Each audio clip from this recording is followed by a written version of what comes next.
And after that, bishop to b4 by Semislav, the Nimzo-Indian defense, pinning the knight, stopping white from pushing e4. And this is one of the most solid and respected opening against d4 guys. And after that, bishop to g5. Spassky replies with a pin, and the logic is simple. If black ever captures on c3 and doubles white pawns, white gets the bishop pair and a strong central presence. And guys, this setup is known as the Leningrad variation. And after that, h6. He basically attacks the bishop, forcing it to move bishop to h4, and after that, Semislav strikes in the center by c5, attacking the d4 pawn and also threatening queen to a5, trying to increase the pressure on the knight on c3. But guys, Spassky is calm. I mean, he didn't take the upcoming threat of queen to a5 very seriously, and he showed this by pushing d5. And guys, now let's see what will happen if black goes for the move queen to a5. First of all, Spassky will go for bishop takes f6, and obviously g takes f6 is now forced because if he because if he decides to capture the knight, then you can see white is going to simply recaptures with a bishop. So that's why g takes f6, and finally queen to d2. And you can see white successfully defends the knight, and later on he is going to play e4, taking the center, and then knight to f3 is possible. Okay, so in the game after the move d5, so here Semislav goes for d6. He just focuses on development, opening the d7 square for this light square bishop as well as for this knight on b8.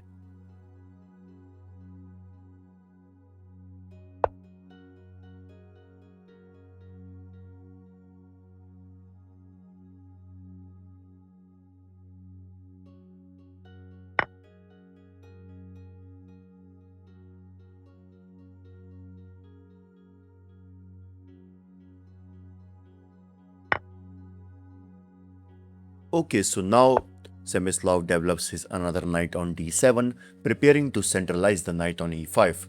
So to stop this, bishop to b5. Spassky pins the knight, and basically he wants to clamp down black on mobility, which is bad. So that's why to get rid of this, Semislav decides to castle, which is a good option. Knight to e2. And you can see in the next move he is going to castle, but there is a question that arises. Why knight to e2? I mean, why not knight to g3? And guys, the logic is that that on this e2 square, this knight can later go on either on g3 or on f4, supporting the king side as well as supporting the center, and avoiding any pins like bishop to g4. And basically, it's a flexible setup. Okay, so in the actual game, so basically after knight to e2, knight to e5, preparing for knight to g6 so that he can target this active bishop. And after that, finally, Spassky castled.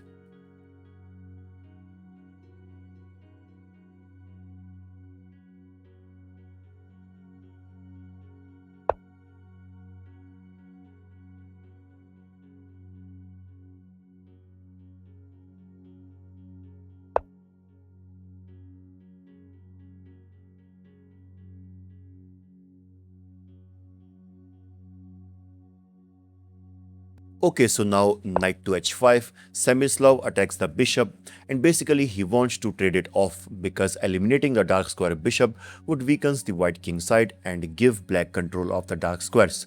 So, but bishop to d3. And basically Spassky brings the bishop back so that he can eyes on the king side, and after that,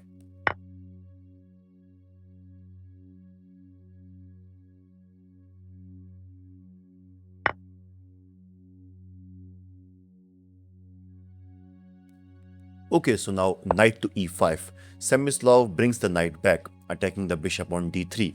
And as we all know, this bishop is important, so that's why bishop to e2.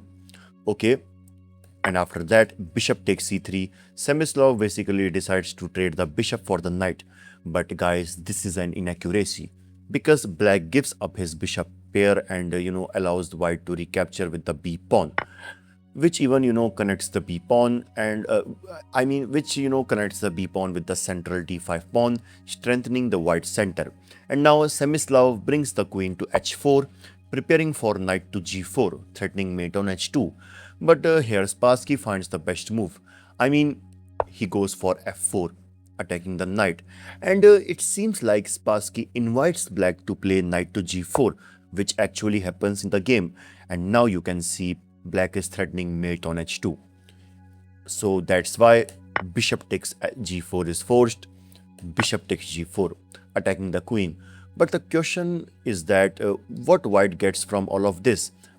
Now black is targeting the king side along with the bishop. But guys, what if I tell you that Spassky actually wants this?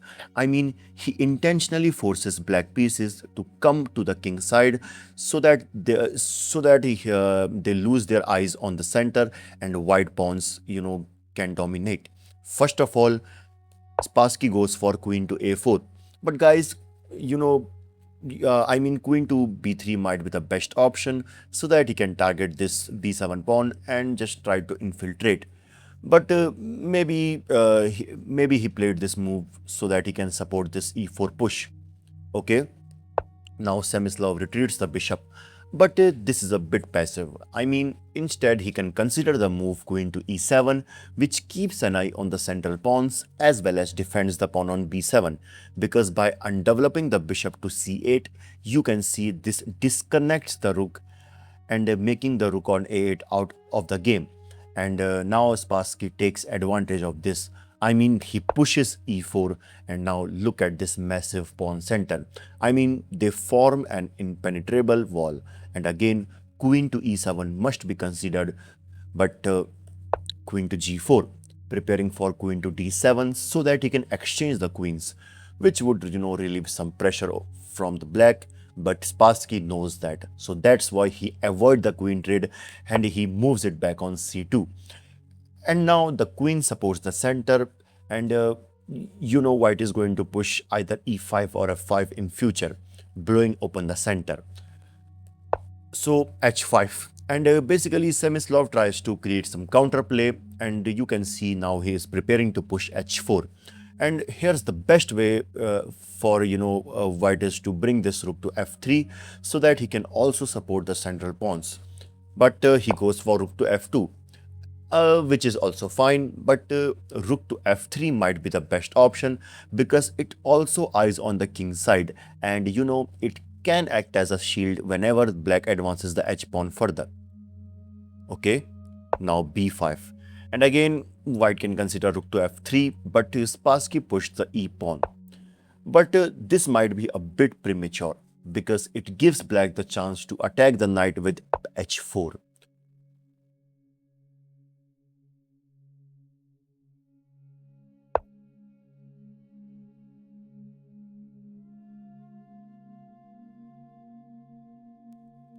Okay, so now bishop to f5. Semislav targets the queen as well as preparing to bring the other rook to e8. And you can see he's doing great. Yeah, so basically now queen to d2. And guys, here Semislav captures the pawn on e5, which is a mistake because after Spassky recaptures, you can see now the e5 and d5 pawns are monsters, as well as this knight is coming on e3 next, which is going to target this queen and the bishop. Okay, so let me go back to the move. Okay, so instead of capturing on e5, here black must consider the move queen to h5, keeping the pressure on the king side. And let's suppose if this game continues like rook to e1, so that he can support the e pawn. And let's suppose to stop this, if so basically now black can also bring the rook on e8, building some pressure on the e5 pawn again. And if now white decides to double the rook at a goes to d8, supporting the pawn. But what if white pushed e6? This is now bad. But queen to g6. And guys, now if white tries to capture on f7 with a check, that will be a mistake, because after queen takes f7, rook takes f8, rook takes e8, rook takes e8, rook takes e8 check, queen takes e8, queen to e3, asking for queen exchange. Queen takes e3, knight takes e3, bishop to b1, targeting the a2 pawn. So that's why a3 is forced. g5, g3. G takes f4, G takes f4, a5. And guys, you can see this position is winning for black due to these connected pawns. Whereas look at the white pawns. I mean, these kingside pawns and a3 pawn are isolated, which can become an easy target for White brings the light square. Yes, yeah. So basically, you can see this light square bishop is going to capture these pawns in the future if white decides to push. Okay, so in the game after okay, so let me go back. Yeah, so basically now bishop to g6, and finally the bishop retreats, but it's too late. I mean, white central pawns are now ready to advance, but before that, rook to e1. Spassky brings the rook to the e file behind the pawns. And now you can see he's going to push d pawn and tear apart black position. And here Spassky tries to put some pressure over the g2 pawn, but d6. Spassky just advances. Bishop to e4. He tries to increase the pressure over g2 pawn, but knight to e3, attacking the queen. And guys, after this queen goes to e6, and guys, from this position the game is going to become really interesting. I mean, in this position Spassky finds the best move, rook to f4. He attacks the bishop with a tempo, and basically Smyslov decides to capture on g2. And guys, now comes this another beautiful move, knight to f5. And guys, let me tell you something interesting, that here Spassky plays rook to f4 not just to attack the bishop.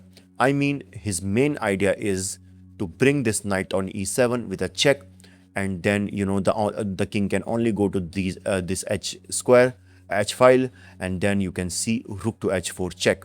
So to defend this, black will be forced to put the queen on h6, and that's the real intention behind this move.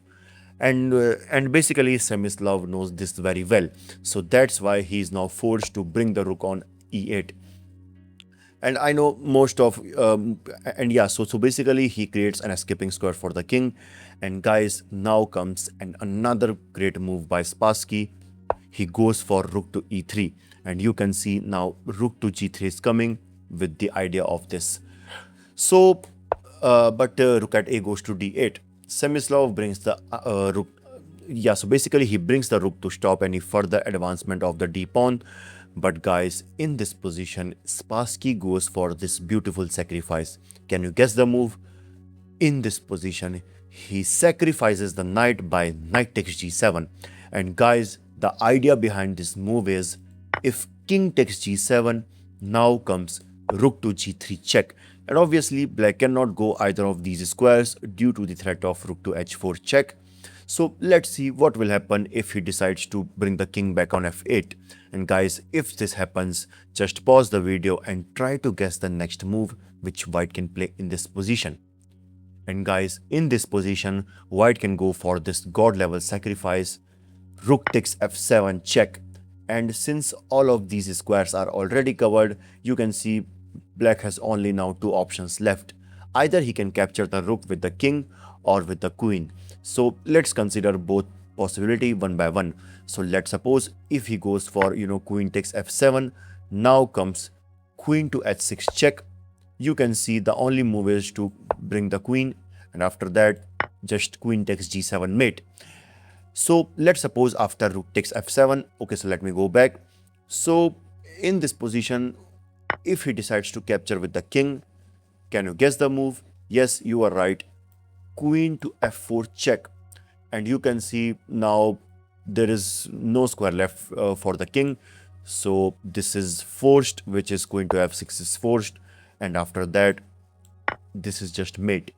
Okay, so in the game after knight takes g7, so basically here Smyslov decides to capture the pawn, which is a desperate move, but knight takes e6.